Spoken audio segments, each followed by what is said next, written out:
Ito kasi ang madalas na nangyayari sa Pilipinas. Yung Meralco, minsan nagba-brown out, tapos babalik ka agad yung kuryente. Kaya nga sinasabi nila, ang Meralco, nagnanakaw na naman ng kuryente. Kasi nga, pagbalik ng kuryente guys, lalo na yung sasaksakan natin, nakasaksak yung refrigerator natin, hindi natin nabunot, tapos wala tayong UpGuard, wala tayong device na kinabit, pagbalik ng kuryente guys, pupunta ka agad dyan doon sa appliances natin.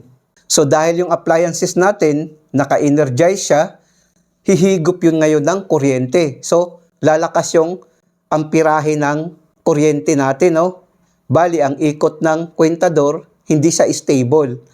Pag ma-regulate na yung cycle ng current, saka na ngayon mag-normal function ang ating kwentador.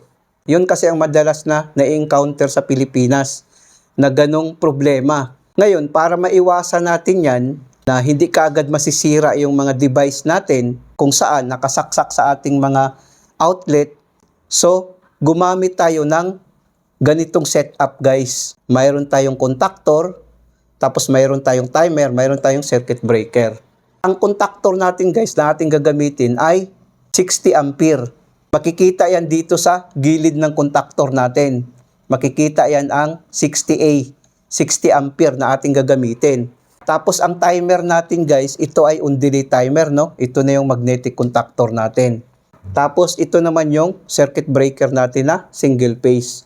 Ang setup nito guys, halimbawa ngayon, paglagyan natin to ng power supply, ang line 1 at saka line 2, pag i-on natin tong circuit breaker, ang unang gumana guys, ang timer natin, no? After 5 seconds, depende na sa setting mo sa timer, kung ito ba'y 5 seconds, 10 seconds, or di kaya minutes, depende na sa'yo, no? Kung paano mo i-set up ang timer natin. Pero dahil demonstration lang naman ito, nakasetting lang siya sa 5 seconds. After 5 seconds guys, i-close to ng on-delay timer natin, no? Ang kuryente ngayon dadaloy dito. Gumana ngayon ang magnetic contactor natin. Pagana ng magnetic contactor natin guys, i-close to ng magnetic contactor natin. Ito naman, i-open naman ito ng magnetic contactor natin. Ito kasi yung safety sa ating timer na makakapag-relax ang ating on-delay timer natin. Kung namatay yung timer natin guys, mag-open naman ito, no? So ngayon, ang kuryente ngayon, dadaloy dito, no? Still pa rin gumana ang magnetic contactor natin sa Meralco at saka yung ilaw natin na pilot lamp na green. Ito, indication lang ito guys, palatandaan lang na gumana ang ating magnetic contactor. Dahil gumana yung magnetic contactor natin guys, magko-close naman ito, no? Kung mayroong power dito sa line 1 at saka line 2 sa power supply natin, pag naka-on tong circuit breaker, papunta na ito sa load natin, no? Kung saan nakakabit yung appliances natin sa ating mga outlet. Dahil gumana ang magnetic contactor natin, mamamatay naman ang timer natin, no? Kasi mag-open dito. Kunyari ngayon, nag-brown out. Walang power ngayon. Pagpatay ng power guys, automatic ito, mamamatay ang magnetic contactor natin, no? Mag-open ito. Pag open yan, ito naman, magko-close naman ito guys, no? Tapos ito naman, mag-open naman ito dahil walang power supply, no? Ngayon, pagbalik naman ng kuryente guys, hindi niya kaagad i-distribute sa ating load, sa ating mga appliances, no? Bali, ang kuryente hanggang dito lang muna, no? Mag-i-stack muna dito, no? Kasi dito kasi nakakabit yung power supply natin. Kung single phase, ganun lang, no? Dito lang. Kung 3 phase naman dito, no? Itong tatlo na ito. Pero dahil sa bahay, guys, single phase lang ating ginamit, no? Bali, dalawa lang ang ginamit natin dito sa ating power supply papunta sa load natin. Ngayon guys, nag-brown out ngayon, no? Namamatay ngayon ang magnetic contactor natin. Ngayon, pagbalik naman ng kuryente guys, ang kuryente ngayon, mag-i-stack mo na dito, no? Dito. Hindi ka agad magdi-distribute dito sa load natin. Pag stable na yung cycle ng kuryente, sa kanya ngayon i-activate itong contactor, no?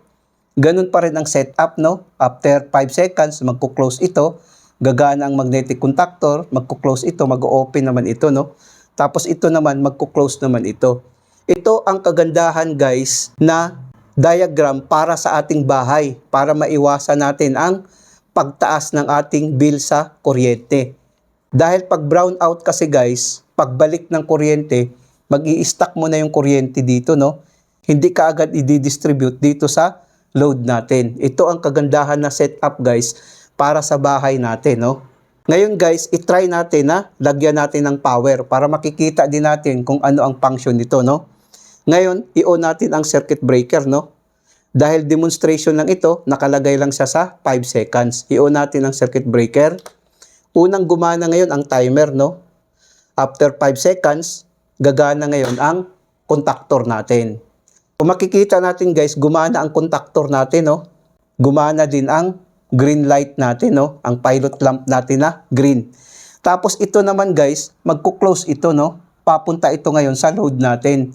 Dito kasi nakalagay ang line 1 at saka line 2 natin, papunta sa load natin, no? Sa mga appliances natin.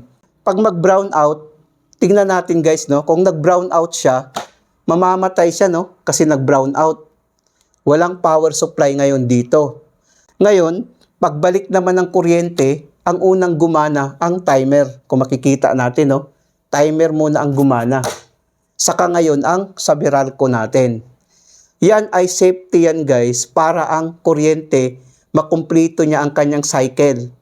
Ang cycle niya, pag complete na, 60 cycle, sa kanya i-distribute ngayon sa ating load. So, ibig sabihin, ang current ngayon is stable na, no? Para i-distribute sa ating load. Yun ang kagandahan sa setup na ito. Ito ay diagram good for residential. Ito talaga ang pang-residential talaga ito. Ngayon, ang tanong dyan, paano sir kung mag-brown out? Tapos ngayon, walang tao sa bahay. Sinong mag-o-on? Ang mag-o-on doon guys, itong timer natin. Wala ka nang dapat alalahanin pa. Basta, i-on mo lang itong circuit breaker, i-on mo rin itong circuit breaker natin. Bale, ang timer na ang magtatrabaho para i-on niya ang contact na ito para magko-close papunta sa load natin. Kunyari, nag-brown out. Brown out siya, no? Tapos ngayon, mga ilang minuto, bumalik ang kuryente. Pagbalik ng kuryente, guys, ang kuryente ngayon, hindi mo na niya papaganahin, no? Mag-i-stack muna siya dito. After 5 seconds, sa kanya i-release. Ganun ang kagandahan sa setup na ito, guys. Titignan natin, no, kung mag-brown out. Ngayon, pag ilagay natin to sa 10 seconds, no, pihitin lang natin tong on delay timer natin. Ngayon, 10 seconds yan. Kung magbilang tayo, 10 seconds bago niya paganahin ang sa Meralco natin, no. Tingnan mo guys, matagal-tagal kasi 10 seconds siya. Pag 10 seconds guys, saka siya gumana. Kung makikita natin guys, gumana siya, no? After 10 seconds. Ganun ang kagandahan guys. Ibig sabihin, kumpleto na ang cycle ng current bago niya i-distribute sa ating load. Kung mag-brown out, tingnan natin, nag-brown out siya, no? Pagbalik ng kuryente guys, ang kuryente hanggang dito lang muna, no? Sa ating power supply. Hindi niya kaagad i-distribute sa ating load. After 10 seconds, sa kanya ngayon i-distribute sa ating load. Ito ang kagandahang setup para sa residential. Gamit na gamit ito guys sa ating bahay para maiwasan natin yung sinasabi nilang ang Meralco ay nagnanakaw na naman ng kuryente. Kasi nga, pag brown out, pagbalik ng kuryente guys, lalo na yung mga refrigerator natin, hahatak yun ng kuryente. So, ibig sabihin, bibilis ang amperahe, no? Pagbilis ng amperahe, guys, ang kwentador naman natin, iikot siya ng mabilis, hindi sa normal. Ngayon, pag stable na ang cycle ng current, saka ngayon, magno-normal ang ikot ng ating kwentador.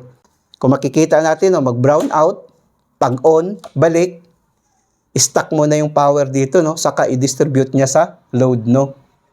10 seconds dahil nakasetting siya sa 10 seconds. Ang kagandahan pa dito guys, halimbawa ngayon gumana yung Meralco natin, nakakapag-relax ang timer natin kasi mag-o-open ito, no? Mag-o-open kasi ito. Pag bunutin natin to guys, still pa rin gumagana ang sa Meralco natin. Kung makikita natin, no, binunot natin, still pa rin gumana siya, no? Yun ang kagandahan sa diagram na ito. Pag ibalik natin, okay pa rin, no? Dahil nakapag-relax yung timer natin, namamatay yung timer natin, nag-open kasi ito. Yun ang kagandahan nito, guys. Sana guys, nakapagbigay ito ng konting kaalaman sa mga baguhan.